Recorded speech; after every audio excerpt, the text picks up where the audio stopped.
Welcome to Fireteam Chat, IGN's Destiny podcast. Joining me today is Fran Mirabella. What's up, everybody? Fran, did you have a good week?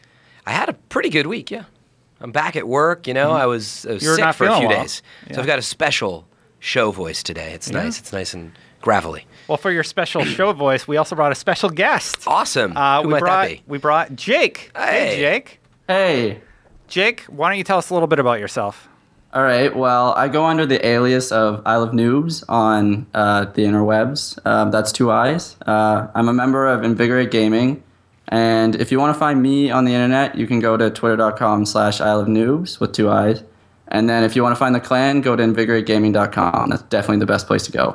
Who doesn't know Invigorate? Come on. You gotta tell 'em. I'm sure some of our viewers might not. So, Jake, why would people know the name Invigorate? What are you guys known for? Well, we're known for getting the world's first title for both Vault of Glass Hard and for Crota's End on normal. Mm-hmm. And if you are scene in Destiny, we also just won the first ever Destiny Control tournament. It was unofficial. Bungie didn't actually know about it, but it was there. Nice. Saw that. How many people are in the clan in total? We have 42 or 43, somewhere around there. Awesome. Wow. Yeah. So Invigorate, INV, is your abbreviation, right? Yep. What did you guys do to prep for Vault and Crota? Like, how do you get ready for something like that? Okay, so I went to the raid team for this answer, and just to clear it up, I'm not on the team that cleared the Vault or Crota first, so I went straight to them for the answer for you guys. And I have a quote. So LT John 5, who is also the leader of the clan, quotes this. He says, "Being mentally prepared and knowing what to expect were keys to our success. We speculated all scenarios that we may have run into and already had a game plan on how to overcome the objective." And he says, also, the chemistry between the team was a big thing, and that's pretty much it. Yeah, I'd imagine. You know, that's where you definitely lose time in Vault is like disagreements or why don't we do this? And, you know, you got to have clear leadership and, yeah, the right chemistry. So here's the big question. Does everybody have, like, a specific role? Like, is there one guy who's like, you need to be the best at Swordbearer? Okay, you need to be the best at sniping knights. Not necessarily. Off the world's first titles, we have one guy who usually takes the relics every time for those teams. But in general, the whole team is good at doing everything. They can do whatever they want. Okay. So, next question. House of Wolves. We all know it's coming. What are you guys doing to get ready for House of Wolves? So obviously the mentality part. So I can steal your ideas, I mean. Oh, okay. Yeah. Well, it's going to be a race.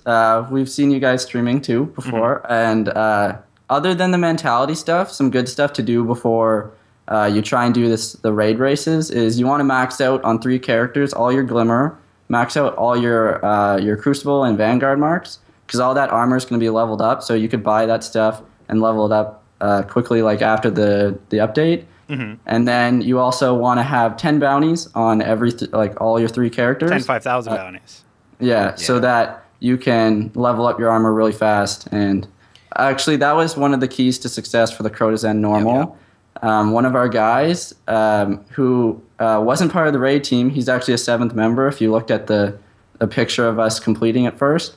And he leveled his guy up to 31, I believe.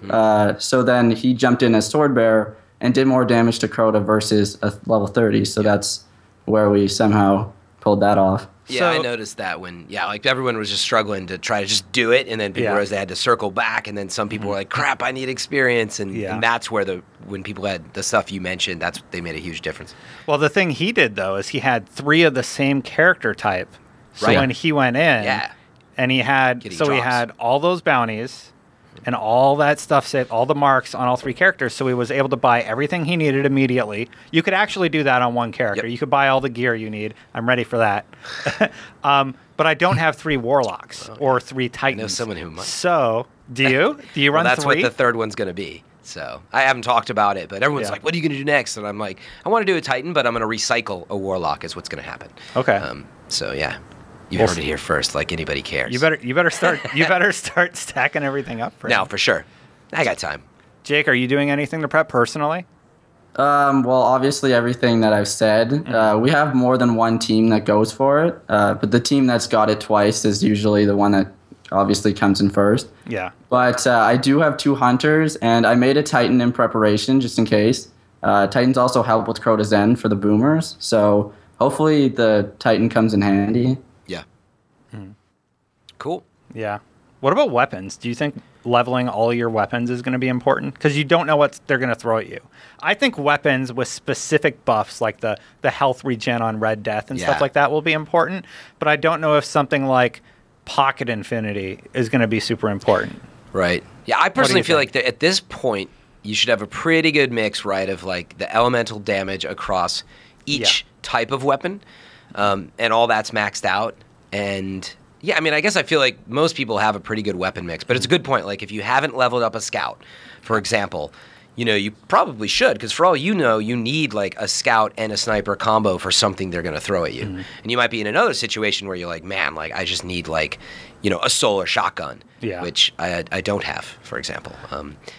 I don't even know if there are any. There are. Actually, there are. I have a 2 to the morgue now that I mention it. But anyway, I think that's where you need to think about it, because there just might be stuff that comes at you in the next raid that, you know, you just don't expect. That being said, we all believe it's on Earth, right? You could probably start doing some math of the type, like arc damage. I don't know if it'll be on Earth. I don't know about that.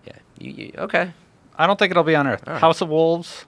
I mean, they hang out there. Wolves, Earth. That's what all right. I guess that's why I jumped to that conclusion. We got one Venus moon.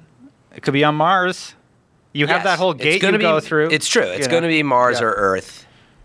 I don't know. I mean, do you really want to talk about that right now? I didn't want to derail us because I'm exceptionally good at that. Yeah, I don't think Titans can go wrong with Helm Same 14, blind bubbles. Yeah. You know, you need good, and maybe that's something to ask about. Like, how do you deal with getting the right mix of players? Because do you wait? Is that why you sort of have so many team members, Jake? Because, like, do you have a situation where you might have 6 people that go for it, and someone is like, I gotta run my other character type, and you know you can depend on them? Is that part of the strategy? I think the team that's completed it twice has a pretty diverse set of characters. I think most of them have like a warlock, a titan, or a hunter. So if they ever have to switch, they usually just switch like themselves. But as for all the other teams, it's just the same. Like everyone has their own characters. Everyone's set to be like some kind of player. Like you do this, so that we know like what's going on. Yeah, but it seems like you got to balance that out with, like you said, it sounds like you don't. Do you agree that you need maybe somebody who has 3 of one character type, Jake? Or do you think that's a bad strategy? No, that's definitely a good strategy, because that guy could level his stuff up like more than anybody else. Because you can move that set armor for like your hunter, for instance. Over to your other hunter and level it up with those bounties too. Okay. So yeah, that is a good idea. It sounds like you're saying you need at least one person who's done that as part of your raid team. I don't know though, because Bungie said they're going to be more mindful about respecting the amount of time you've invested. So I don't think they're just going to let the vendors sell all new gear. I don't think they're going to do that this time. Yeah, I think that's a good point. That was a mistake. But it doesn't... And in my opinion, that was a mistake with the last piece of DLC. Right. But to the point you guys made before, like if you get that glove drop or chest drop, a new piece of raid gear, which is going to be higher level, you now are in a situation to like, boom, super quickly, level that up. And you're increasing your chances to get it, you know? So... as you repeat things, you have someone who can switch stuff out, and they're increasing their chance to get that armor drop. I mean, that's why I do it. I love playing as a warlock. People are like, don't you get bored? And I'm like, no, my time in the game is an investment. The last thing I want to do is have 2 characters that I'm pissed off that I don't have the chess piece for. I'm just not in a state of mind right now that I want to do that. So, to each their own, though. This is really fun. This has got me really excited for House of Wolves. I know. going about it a lot more. Going into that raid for the first time, not knowing what to expect, figuring it out and moving forward. Figuring out the bridge for the first time was one of the most fun moments I've ever experienced in a game. Unfortunately, I had to show up a little late. I was like traveling and busy at the time. I hope... Yeah, Bungie, can you just release it at like 10 in the morning or something instead? Instead of like, it went on at like 1 a.m. last time. It was 11. 11 p.m. Hard mode was 11. 11 p.m. though, right? Yeah. But I mean, no, a.m. It was during the day. Yeah, it was 1 p.m. I think. Oh, yeah. It was in the middle I was at work. That explains it. Anyway. I was playing Destiny at my desk. Okay.